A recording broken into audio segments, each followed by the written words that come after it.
Жаңа қосымша мүше енгізу тәсілі. Мынандай 3 мүше берілсін. А квадрат плюс 7а плюс 12.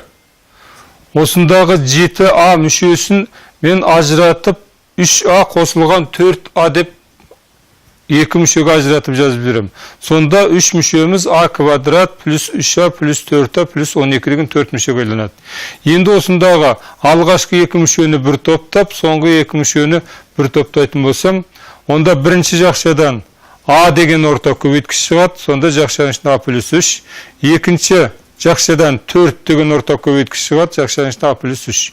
Екеуінде де а плюс 3 деген бірдей көбейткіш тұрғандықтан, оны орта көбейткіш ретінде жақшаның сыртына шығарсақ, жақшаның ішінде а плюс 4 болып, берілген 3 мүшеміз а плюс 3 және а плюс 4 деген 2 көбейткішке жіктелер екен.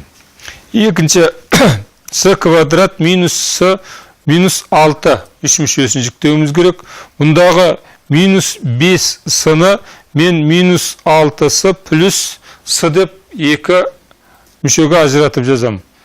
Алғашқы 2 мүшені бір топтап, соңғы 2 мүшені бір топтайтын болсақ, бірінші жақшадан с деген орта көбейткіш жақшаның сыртына шығады, екінші жақшадан өзі қалады.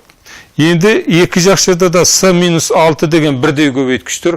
Осы бірдей көбейткішті жақша сыртына шығарсақ, онда екінші жақшаның ішінде с плюс 1 қалады. Сонымен берілген 3 мүшеміз с минус 6 көбейтілген с плюс 1 деген 2 көбейткішке жіктелді.